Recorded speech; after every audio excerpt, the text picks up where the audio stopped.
Welcome back to the Northbridge Flute Academy, and today I'm looking at another sonata by Giuseppe Rabboni in F. This is Sonata number 7. He was the principal flute of La Scala Milan between 1826 and 1856, which was a phenomenal time in Italy for opera. So this guy gets my vote. I think he's done some amazing things for the flute. We know that the flute is closely associated with the singing voice in terms of how we produce sound. But of course with the flute we've got the added disadvantage of mechanism, and we've got to use these things to operate that mechanism, and as we know there are fingers that don't necessarily always obey our demands, so we have to train them up, and this Sonata 7 in F is a perfect way to train your fingers, because quite a lot of the time Rabboni writes a repeated motif. Here it is in the first bar.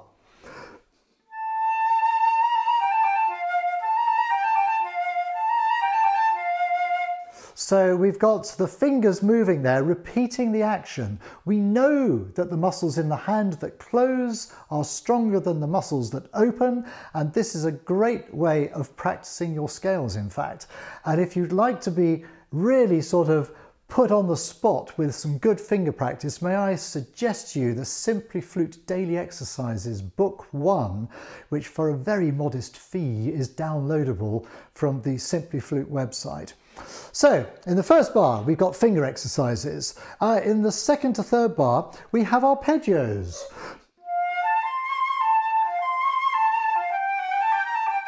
In an arpeggio, the internal dynamics of the tube in terms of air, speaker holes, that's the speaker hole. For the F to the A it moves to there, that's a big distance on the flute. So things are chopping around in there. Our air needs to be really passing through the flute in such a way to make up for the deficiencies of the mechanism on the flute. So you have to blow through here.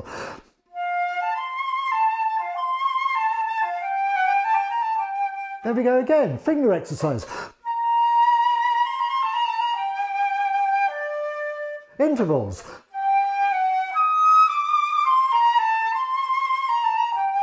Scale exercise. Arpeggio. Scale. Interval. Scale. Arpeggio. Arpeggio again. Scale. So you can see right the way through this piece we're getting a technical workout. We're being made to do all those boring things that we do when we're practicing and do religiously every day with a metronome, but Rabboni's put them all in a piece. So that makes it just so much more exciting and so much more interesting. Now, in bar 22, we have a trill. Now, which do you think sounds better?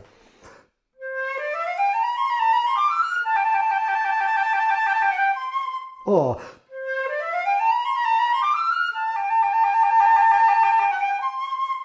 of course, the second one. Why? Because it's actually in tune.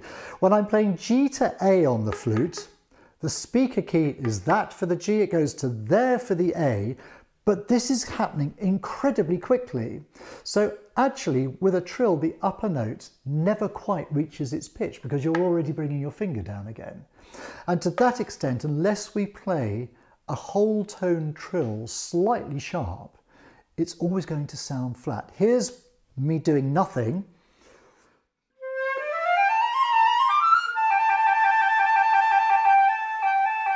You can hear how flat that is. Now I'm going to pitch the trill up.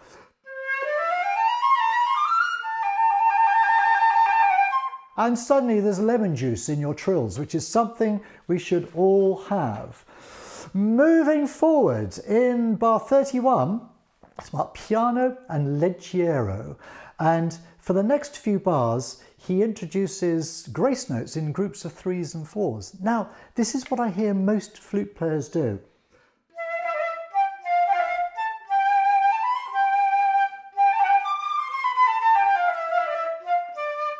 They make the grace notes sound like a sneeze. So these grace notes are part of the music. We have to make them part of their surroundings. So take your time, blow through them.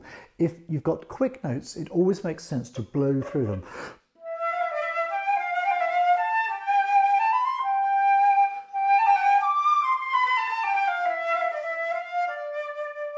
And there they have a voice, they have something to say. In the next bar, 35, there are 2 bars of dotted triplets. If we believe everything it tells us in books, this is how they should be played.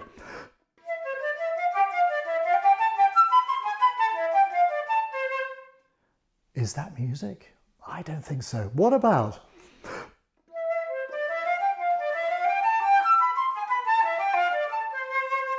So by varying the length of each one, and you have to decide which ones you think might be worthy of being slightly longer. I'm not going to tell you, make that one longer, make that one longer. But it follows that basically we're in 4 beats in a bar. We know that the first and the third beats are the most important. So perhaps make the first note in each of the first and the third beats fractionally longer. We also know that the 4th beat in this type of music will lead us to the first beat of the next. So maybe the 4th beats could have slightly longer articulations as well. Something for you to experiment, but please don't make them all the same length. Okay, so this takes us comfortably through some more trills in bar 42 and 43, and I've talked about those already. Deliciously, in bar 50, we get a cadenza. Now, this has got 3 lines underneath most of the notes. So demi-semiquavers or 30-second notes. Don't rush. Take your time. This is a whole very long bar with no piano. This is the moment that you can tell your audience just how wonderful and poetically musical you are. So take your time. Maybe also, there's nothing marked in this other than forte at the beginning and a diminuendo at the end.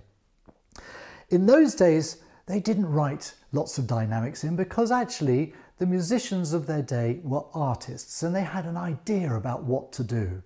So maybe on the way up, make a diminuendo, and maybe on the way back down again, make a crescendo before the final diminuendo over the last 2 beats. And maybe something along the lines of this.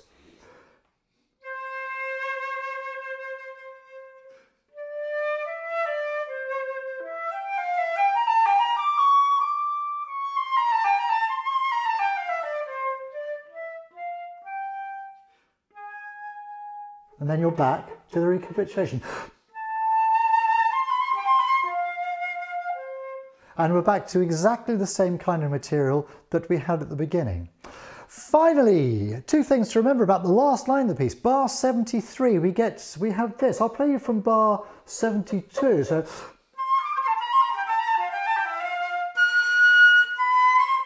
we have a top F on the second beat. A top F on the flute is not necessarily the most beautiful note on the instrument, so we don't want to draw too much attention to this.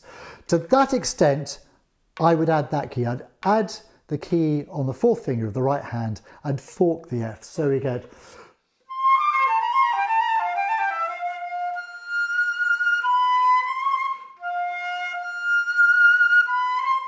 It's not just the pitch that's affected, it's also the timbre of the note. And for me, when you're playing forte, as this kind of is by this point, that will help immensely. This will also help in the last bar where we just have this motif. And of course, there's no writ marked, but it's the end of the piece. So take a little bit of time over those final 3 crotchets or quarter notes in the last bar. And that, my friends, is my introduction to Sonata No. 7 in F by Giuseppe Rabboni.